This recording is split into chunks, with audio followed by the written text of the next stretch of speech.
तो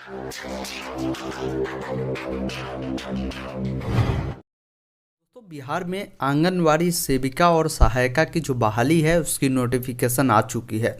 ये जो बहाली होती है आंगनवाड़ी की, ये सभी ज़िले में एक साथ नहीं चलाई जाती है। फिलहाल कुछ ज़िला का नोटिफिकेशन आई हुई है और आने वाले कुछ दिनों में आप जिस भी ज़िले से आ रहे हैं उसका नाम कमेंट बॉक्स में आप ज़रूर बताएंगे, ताकि आपके ज़िले के भी रिगार्डिंग जो भी नोटिफिकेशन होगा वो हम आपको बताएंगे। आपको वीडियो को पूरा देख लेना चाहिए, क्योंकि हर जिला का सिलेक्शन प्रोसेस और क्वालिफिकेशन की डिटेल, फॉर्म फिलअप की प्रोसेस सेम होती है, लेकिन ज़िले वाइज अलग अलग नोटिफिकेशन आती है। वीडियो को अंत तक देखिए, पूरी प्रोसेस समझने के लिए सारी जानकारी हमारे वेबसाइट ऑनलाइन अपडेट stm.in पे लेटेस्ट जॉब वाले सेक्शन में आपको उपलब्ध करा दी जाएगी। तो वहाँ से आप सारी जानकारी को पढ़ सकते हैं, जहाँ से आप नोटिफिकेशन भी डाउनलोड कर पाएंगे।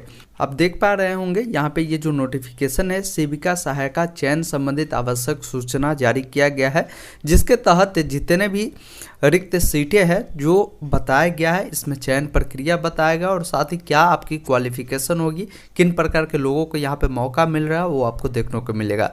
नोटिफिकेशन बिहार सरकार समाहरणालय लखीसराय की ओर से रिलीज की गई है, जिसमें आवेदन की जो अंतिम डेट है उसको भी निर्धारित कर दी गई कि 11/11/2022 तक आप इसके लिए आवेदन कर पाएंगे। आवेदन ऑफलाइन माध्यम से होता है, क्योंकि आंगनबाड़ी की जो भी बहाली होती है इसके लिए ऑनलाइन आवेदन नहीं ली जाती है।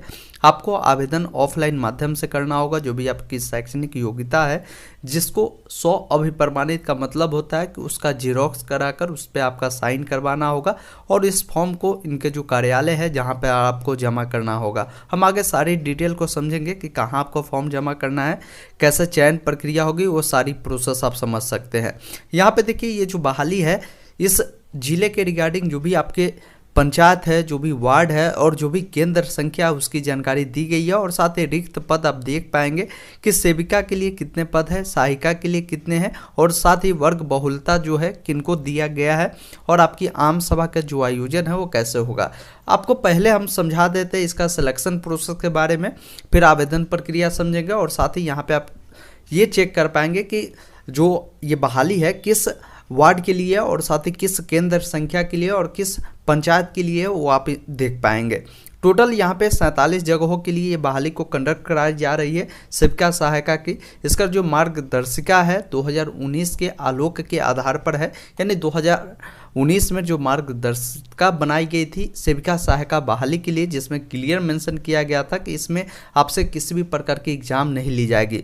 जो भी लोग योग्य होंगे जो आवेदन इसमें करेंगे, उनका जो सिलेक्शन होगा उनके नंबर बेसिस पे होगा, उनके मेरिट लिस्ट एक बनाई जाएगी, जिनका भी अच्छा नंबर होगा उनका इसमें सिलेक्शन प्रोसेस किया जाता है। आइए और भी जानकारी यहाँ पे बताई गई है। जैसे सेविका सहायिका के लिए जो उम्र होगी, बताया जा रहा है कि आंगनबाड़ी सेविका सहायिका के चयन हेतु रिक्तियाँ निकाली गई, जिसकी जो तिथि है जो करीब, ये नोटिफिकेशन आप देखेंगे जो रिलीज की गई है, यहाँ पे बताया गया कि 21/10/2022 को रिलीज की गई। तो उस डेट के अनुसार जो है आपका एज जो है न्यूनतम 18 वर्ष होगी और अधिकतम 40 वर्ष होगी, तब आप इस फॉर्म को आप अप्लाई कर पाएंगे। एक चीज़ ध्यान रखेंगे, आपका जो मूल प्रमाण पत्र यानी ओरिजिनल सर्टिफिकेट है, ये आम सभा में आपको प्रस्तुत करनी होगी। और आंगनवाड़ी सेविका सहायिका की जो अधिकतम यहाँ पे कार्य करने की जो आपकी अवधि बताएगी कि 65 वर्ष तक आप कार्य कर सकेंगे, उसके पश्चात आप इसमें कार्य नहीं कर पाएंगे। इसके लिए शैक्षणिक योग्यता क्या रखी गई, तो बताया गया कि आंगनबाड़ी सेविका के चयन जो होगी, आपके शैक्षणिक योग्यता मैट्रिक तथा समकक्ष जो भी आपके पास क्वालिफिकेशन है जिसको आप प्रस्तुत कर सकते हैं। और एक चीज़ ध्यान रखिए, यहाँ पे मैट्रिकुलेशन के मार्क्स के अनुसार ही मेरिट लिस्ट बनाई जाएगी, और क्लियर बता दिया गया है कि अधिक योग्यता के लिए कोई प्राथमिकता आपको नहीं मिलेगी। कोई अगर इंटर है, ग्रेजुएशन है, उसमें उनका हायर एजुकेशन है, तो उस केस में आपको वो प्राथमिकता नहीं मिलेगी। मैट्रिक के मार्क्स के अनुसार ही यहाँ पे मेरिट लिस्ट बनाई जाएगी। अगर सेम नंबर वाले इसमें पाए जाते हैं तो उसमें आपके एज के अनुसार यहाँ पे सिलेक्शन होगी, जो कि आम सभा में जो भी इनके आम सभा अधिकारी होंगे, जो भी हो सकता है आपके पंचायत के मुखिया हो, वो इनकी सारी सिलेक्शन प्रोसेस कंप्लीट करवाएगी। तो ये प्रोसेस सेविका के लिए थी। वही बात कर रहे, जो भी सहायिका के लिए आवेदन करेंगे उनका न्यूनतम योग्यता जो होगी 8वीं उत्तीर्ण होनी चाहिए। और सेविका के लिए बताया गया है अगर इसमें कोई विधवा लेडीज इसमें आवेदन करती है तो उसकी प्राथमिकता जो है वो पहले दिया जाएगा। इसमें भी जो सिलेक्शन प्रोसेस होगी वो 8वीं की मेरिट लिस्ट बेस पे होगी। इसमें अगर आपकी अधिकतम जो भी योग्यता होगी वो मान्य नहीं माना जाएगा, तो ये यहाँ पे बताया गया। अब इसके लिए कुछ टर्म एंड कंडीशन होती है कि ये जो बहाली यहाँ पे देख पाएंगे, जिन भी पंचायत और साथ ही जिन भी वार्ड और जो भी केंद्र संख्या बताया गया कि उस केंद्र संख्या और उस वार्ड का आपका निवासी होना चाहिए, तब जाकर इस फॉर्म को आप भर पाएंगे। इसके लिए आपका जो मतदाता सूची होती है जिसमें आपकी जो सारी डिटेल है उसी वार्ड में मेंशन होनी चाहिए, तब आप इसके लिए एलिजिबल माने जाते हैं। इसमें कुछ लोग अयोग्य माने भी जाते हैं, जो अयोग्यता के तौर पर उसका सिलेक्शन नहीं किया जाएगा।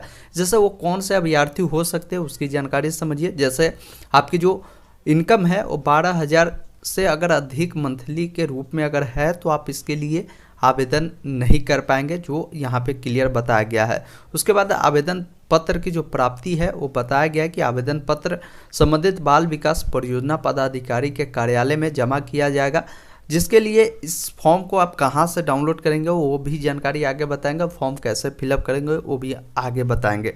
इस फॉर्म के साथ आपकी जो भी कागजात है, जो कि शैक्षणिक योग्यता मांगी जा रही है, उसको आपको इसी कार्यालय में प्रत्येक जिले में संबंधित बाल विकास परियोजना पदाधिकारी के कार्यालय होते हैं, वो वहाँ पे आपको जमा करना होगा। फिलहाल ये जो बहाली है लखीसराय के लिए, तो लखीसराय डिस्ट्रिक्ट में आपको इस फॉर्म को जमा करना होगा। 15 दिनों का कार्यालय अवधि में ही प्राप्त किया जाएगा। इस आवेदन को वहाँ पे जमा करना होगा। उसके बाद आपका जो एक अपवादिक मेघा सूची जो है वो बनाई जाएगी।